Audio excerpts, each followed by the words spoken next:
Hello adventurers, Shield the Sauce Squires, it's time for Roll for Sandwich, the series where I let fate decide my lunch. Let's go! Today we're going to be using these tiny speckled dice that were given to me by a viewer at Meeple-a-thon back in November. Thanks!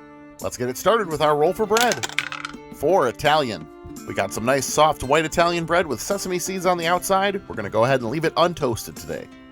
Next up, let's roll for Maine. 10 Roast beef. Alright, it's been a minute since we've had roast beef. I don't mind a good roast beef sandwich now and again, but it is a main that can sometimes be on the drier side. But that's nothing that the right sauce and roughage won't be able to take care of. Hopefully we roll well. Let's roll for some cheese. 4 Sharp cheddar. Alright, now that's what I like to see from the dice. Cheddar and roast beef is a great combination, just ask Arby's. Let's roll up some roughage. 3 onion and 5 orange olives. The onion I have today is red onion. I think onion goes pretty well with roast beef. That little bit of bite that it has goes well with the earthiness of the roast beef. So I'm definitely okay with this roll. I was given this can of orange stuffed green olives by a friend. Definitely seems like an interesting combination, not something I've ever seen before. I gave them a try and it's definitely an interesting interplay between the brininess of the olives and the tart of the citrus. Taste-wise, I think they'd work well in a Bloody Mary. Texture-wise, they're a bit soft as some canned olives can end up, but I'm pleasantly surprised with them overall and I think they should work okay on this sandwich. Alright, let's get wild with the wild magic roll.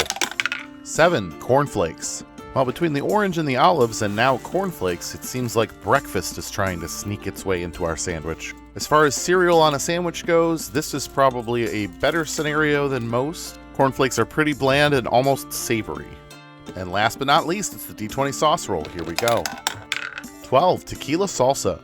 Salsa definitely wouldn't be my first choice of rolls for this particular sandwich.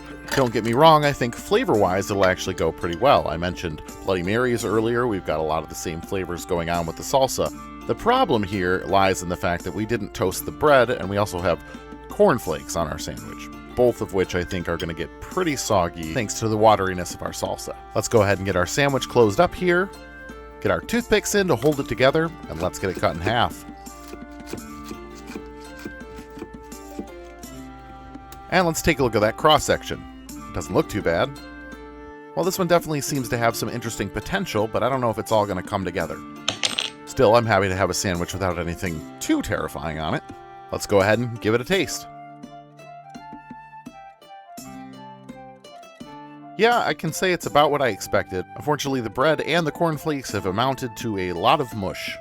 Still, the flavors mix together well. Between the onions and the olives and the salsa and the sharp cheddar, you've kind of got a lot of the same flavor going on, but not terrible. It would have been nice to preserve the crunch of the cornflakes, and honestly, the corn flavor that it brings in actually pairs really well with the salsa in the same way that tortilla chips would. Could be better, could be worse. Either way, it's lunch. I think I'm going to go ahead and give this one a 5.8 today, and I'm going to call it the Barkeep's Breakfast. Thanks for hanging out with me today. I hope you have a great day, and I'll see you next time on Roll for Sandwich.